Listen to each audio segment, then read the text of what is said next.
시민 여러분 안녕하세요. 저는 소설을 쓰는 이철헌입니다. 연탄길 저자라고 말씀드리면 더 빨리 알아들으실 것 같아요. 오늘 저는 시민 여러분들께 마음으로 바라볼 때 비로소 보이는 것들이라는 제목으로 드릴 말씀을 준비했습니다. 그 밑에 부제가 행복의 조건이라고 나와 있죠.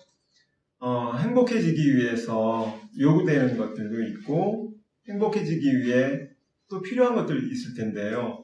저는 오늘 그것에 관한 말씀을 드리려고 합니다. 제 소개 간단히 드리겠습니다. 저는 소설가와 소설을 쓰고 동화를 쓰는 사람입니다. 그리고 대표작은 총 130여 편의 실화 모은 연탄길 1, 2, 3이 있고요. 위로라는 작품이 있고요. 어떻게 사람의 마음을 얻을 것인가라는 작품도 있습니다. 그리고 마음으로 바라보기라는 작품도 있습니다. 지금까지 25권의 책을 냈습니다. 지금 외람되지만 어떤 동영상이나 사진 촬영, 음성 녹음에 대한 말씀을 좀 드릴 텐데요. 이번 해에 제 장편 소설이 나옵니다. 신간이 나올 때 그 내용을 보통 세상에 빨리 갖고 나오지 않거든요. 그런데 시민 여러분들께 어떤 말씀을 드리는데 그거를 제가 굳이 아껴둘 이유가 없어서 오늘 가지고 나왔고요. 신간에 넣을 글과 그림들이기 때문에 사실은 출판권과 저작권이 걸려있거든요. 좀 양해해 주시기 바랍니다. 오늘 소개되는 모든 그림은 저의 그림입니다. 이렇게 설명을 드렸는데 이제 강의 끝나면 어떤 분이 그림 직접 그리셨어요? 이렇게 물으시는 분들이 계세요. 저는 지금도 역시 혼돈이라는 시간의 강물을 건너고 있습니다. 오늘 제가 드리는 말씀은 어떤 것을 아는 자로서의 목소리가 아니라 여전히 행복에 대해 질문을 던지는 자의 이야기라고 생각해 주시면 좋을 것 같습니다. 제가 시민 여러분들께 드리는 말씀이 좋은 질문이 될 수 있길 바랍니다. 제 1막을 시작하겠습니다. 지금부터 마음으로 바라볼 때 비로소 보이는 것들, 그리고 부제, 행복의 조건이 지금 떴습니다. 자, 행복을 위해 요구되는 것들이란 말이 나왔는데요. 행복해지려면 우리에게 요구되는 것들이 있다는 것입니다. 그것은 무엇일까요? 제 1막입니다. 우리가 행복해지기 위해서는 먼저 인간의 영혼에 대한 깊은 이해력을 갖고 있어야 할 것 같습니다. 인간의 본성은 무엇인지, 인간의 감정은 어떻게 작동되는지, 그런 것들을 내밀하게 알고 있는 사람들은 사람에 대한 이해가 쉽지요. 사람에 대한 이해가 쉬울 때 우리는 갈등도 줄일 수 있고요. 위험이나 싸움도 더 줄일 수 있습니다. 심지어는 나 자신에 대한 이해도 깊어지지요. 내 자존감도 올릴 수 있다는 이야기입니다. 어느 날 제가 집에 들어와서 했던 말입니다. 세상에 믿을 사람 아무도 없다. 근데 이 말을 하는 순간 어떤 생각이 들었냐면 나를 믿을 사람도 한 명도 없겠구나. 그런 생각이 들었습니다. 제가 세상에 믿을 사람 아무도 없다고 말을 했는데 저를 믿을 사람은 한 명이라도 있겠습니까? 인간의 마음을 알려면 무엇과 무엇을 깔보지 말아야 한다. 이 빈칸에 들어가는 말은 무엇일까요? 아마 관점에 따라서 다양한 단어를 넣을 수 있겠지만 저는 일단 인간의 본성과 인간의 감정을 적어보았습니다. 인간의 본성, 이것은 인간 모두가 공통적으로 갖고 있는 속성입니다. 인간이라면 다 갖고 있는 거죠. 인간의 감정은 시민 여러분들도 잘 아시는 것처럼 희, 노, 애, 락, 애, 오, 욕 그 밖에도 수많은 감정들이 있겠지요. 인간의 본성이나 인간이면 누구나 갖고 있는 그 공통적인 속성이나 인간의 감정을 함부로 깔보면 우리는 인간을 알 수 없다는 것이죠. 예를 들어 볼까요? 자, 당신은 참 이기적입니다. 너는 참 이기적이야. 우리는 이런 말을 사실은 많이 합니다. 그런데 이기심이 없는 사람이 있을까요? 이기심은 모든 인간이 공통적으로 갖고 있는 속성이고요. 만약에 이기심이 없었다면 오늘날과 같은 문명은 없었습니다. 문제는 지나친 이기심이 문제인 거지요. 만약에 이기심을 버리면 세상은 아름다워질까라는 질문 앞에 우리는 어떻게 대답할 수 있을까요? 이건 어찌 보면 억지입니다. 이기심은 인간의 속성인데 그것을 버리면 세상은 아름다워질까라고 질문한 거니까요. 이기심을 버릴 수 없는데 가정한 것이잖아요. 저는 차라리 이기심을 인정하는 것, 즉 상대방의 이기심을 인정할 때 오히려 싸움이 줄어든다고 생각합니다. 엄마가 딸에게 너는 왜 이렇게 이기적이니? 라고 질문을 던졌습니다. 딸도 엄마한테 엄마는 왜 이렇게 이기적이야? 라고 질문 마찬가지로 던질 수 있거든요. 상황에 따라서, 관점에 따라서, 입장에 따라서 이기심은 그렇게 결정됩니다. 저는 이기심이 이런 거잖아요. 동물이나 식물이 자기를 보호하기 위해서 보호색을 만듭니다. 어쩌면 이기심도 그와 같은 것이지요. 문제는 극단적 이기심이 있습니다. 그리고 지역 이기주의가 있지요. 이런 것들은 대단히 문제가 된다고 생각합니다. 조금 더 나아가 볼게요. 자, 제가 지금부터 27장의 그림, 제가 그린 그림들을 보여드릴 텐데요. 아마 밤의 숲속을 보실 겁니다. 제목은 누구를 위하여 반짝일까? 27장의 그림이 애니메이션처럼 넘어갈 것입니다. 한번 감상하시죠.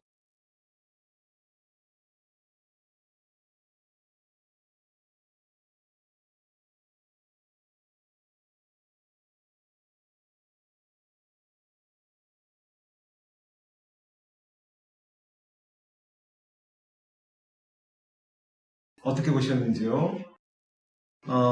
지금 동굴에서 바라본 무지개 강의 밤 풍경입니다. 반딧불이 날아올라 밤하늘을 아주 아름답게 반짝이고 있는데 그 반딧불이들은 우리들을 위해 반짝거리는 것도 아니고요. 그냥 자신을 위해서, 즉 짝짓기를 위해서 그렇게 반짝거릴 뿐입니다. 어찌 보면 반딧불이 속성에 있는 어떤 이기심이 그로 하여금 그 아름다운 불빛을 반짝거리게 했다는 것이죠. 지금부터 제가 12개의 단어를 나열할 텐데요. 이것의 공통점은 무엇일까요? 한번 시민 여러분들께서 생각해 보시죠. 자, 12개 단어 말씀드립니다. 질투, 이기심, 폭력성, 배신, 변덕, 배은망덕, 이중성, 속물근성, 허영심, 비판, 인정받고 싶은 마음, 무례함. 이 12개 단어의 공통점이 뭘까요? 예상하신 대로 이 12개의 단어에는 크게는 2개의 공통점이 있습니다. 하나는요, 모두 다 인간의 본성 혹은 인간의 감정과 관련된 단어라는 것입니다. 그리고 또 하나는, 한번 보시죠, 여기. 아까 좀 전에 제가 모두 다 인간의 본성 혹은 인간의 감정과 관련된 단어라고 했죠? 그 가운데 있는 이중성 한번 빼볼까요? 이중성은 인간이라면 모두 다 갖고 있는 본성입니다. 다 갖고 있어요.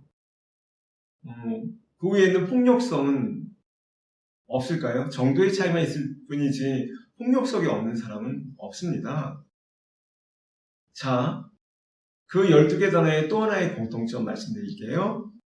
모두 다 인간을 판단하는 부정적 의미를 가진 단어라는 것입니다. 한번 보시죠. 지금 12개 단어가요, 모두 다 인간을 판단하는 부정적 의미를 가진 단어입니다. 만약에 그 가운데 있는 속물근성 하나를 꺼내서 당신에게 속물근성이 있습니다 라고 말을 하면 그 사람은 화를 냅니다. 사실은 화낼 일이 아니거든요. 만약에 누군가 나를 향해 당신에게 속물근성이 있습니다 라고 말을 할 때 나는 그에게 이렇게 말하면 됩니다. 뭐 당신만큼 있겠죠. 왜냐하면 그에게도 속물근성이 있기 때문입니다. 자, 지금 이 12개 단어의 공통점은 모두 다 인간의 본성, 인간의 감정과 관련되어 있고, 또 하나는 인간을 판단하는 부정적 의미를 가진 단어라고 말씀드렸습니다. 근데 1번과 2번이 지금 서로 부딪히고 있어요. 왜냐하면 인간이라면 모두 다 갖고 있는 것인데 어떻게 그것이 인간을 판단하는 부정적 의미를 가진 단어로 사용됐냐는 뜻입니다. 아니, 인간이면 모두 다 갖고 있는 것을 인간을 판단하는 부정적 의미로 사용하면 안 되는 거죠. 이를테면 이런 겁니다. 이 무대 위에 우리가 재밌으려고 개그맨을 초대했습니다. 그리고 개그맨에게 우리가 요청하는 거예요. 당신은 절대로 우리를 웃기시면 안 됩니다. 라고 말한다면 앞뒤가 맞지 않죠. 개그맨을 불러서 재밌는 시간을 보내고자 했는데 개그맨에게 우리를 웃기시면 안 됩니다. 라고 말하는 것과 같은 이치입니다. 앞뒤가 맞지 않는 얘기예요.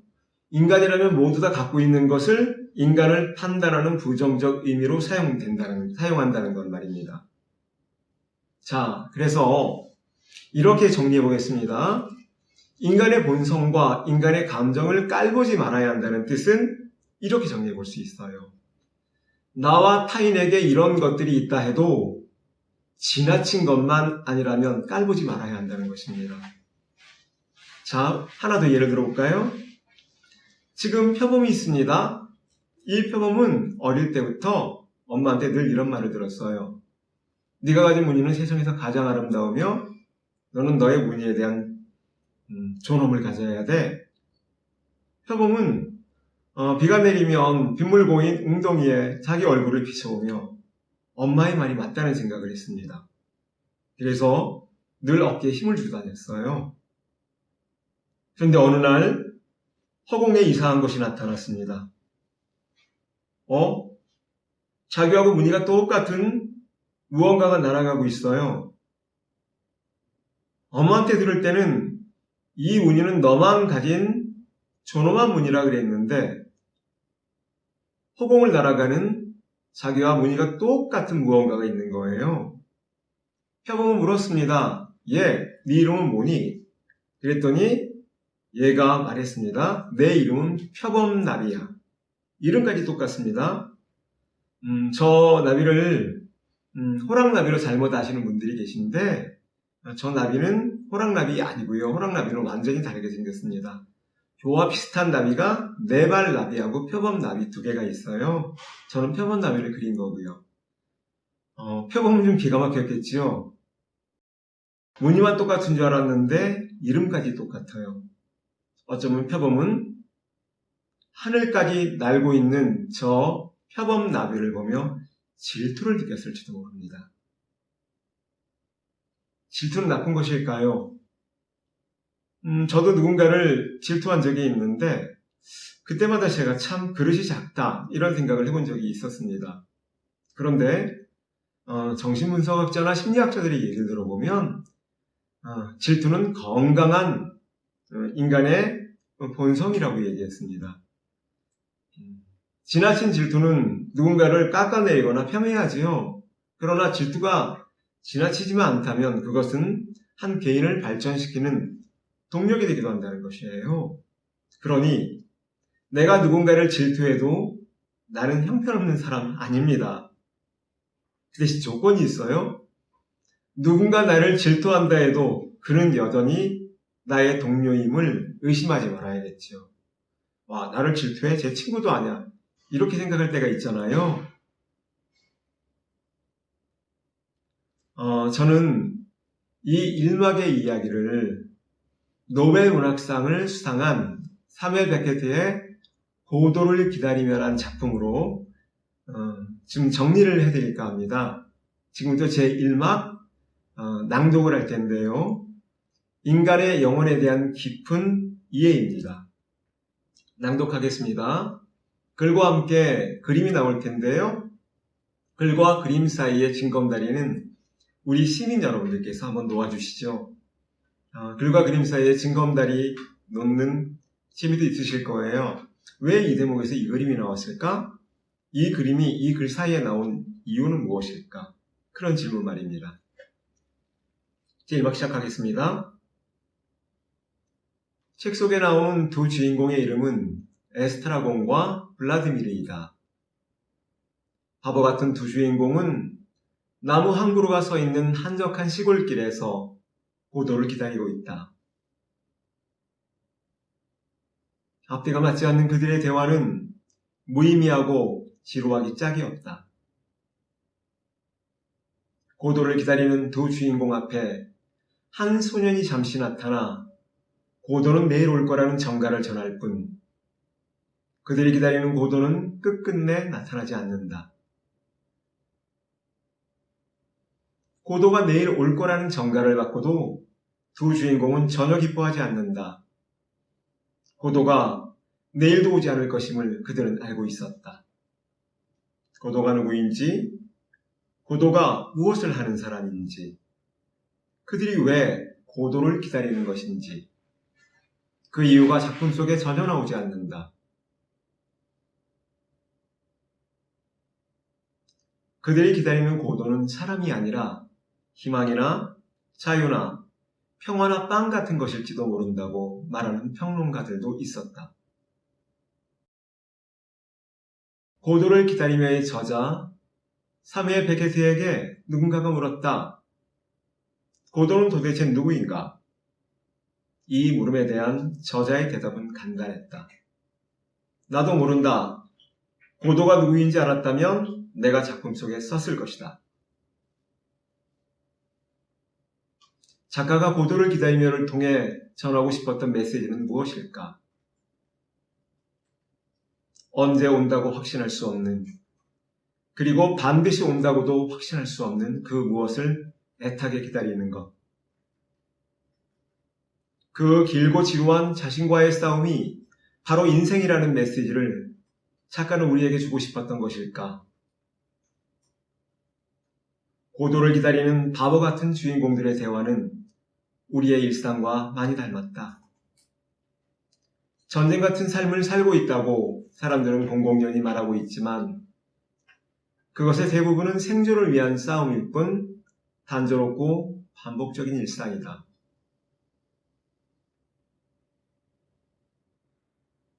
애써 얻은 삶의 의미와 보람도 그다지 오래가지 않는다. 작가는 어떤 의도로 무의미한 대화를 주고받는 주인공들을 내세워 끝끝내 나타나지 않는 고도를 기다리게 했을까?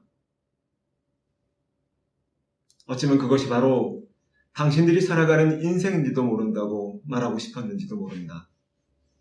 당신들은 인생을 살아가며 끊임없이 무언가를 기대하고 있지만 그 무언가는 수시로 바뀔 것이며 설령 당신들이 바라는 그 무언가가 온다 해도 당신들은 그것을 오랫동안 기뻐하지 않을 것이고 또다시 무언가를 기다릴 것이다.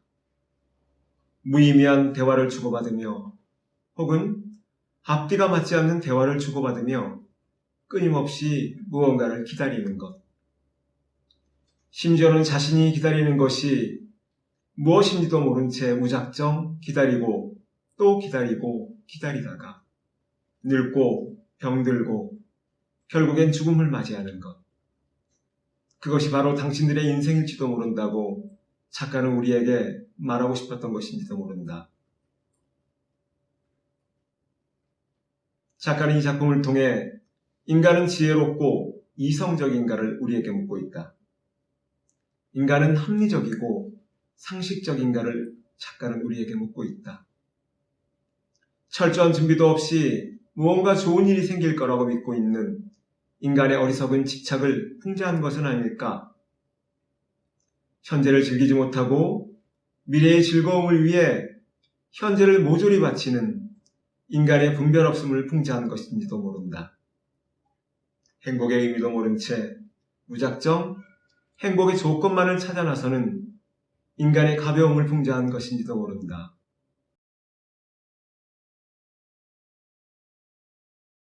당신이 기다리고 있는 고도는 이미 당신 곁에 와 있다고 작가는 우리에게 말하고 싶었는지도 모른다. 사무엘 베게트는 인간의 비상식과 무모함을 깔보지 않았다. 인간이 맞이하는 상황은 인간을 어리석게 만들 수도 있다는 것을 사무엘 베게트는 알고 있었기 때문이다. 무엇보다도 인간에 대한 긍정이 있었기에 작가는 고도를 기다리며를 쓸 수 있었다.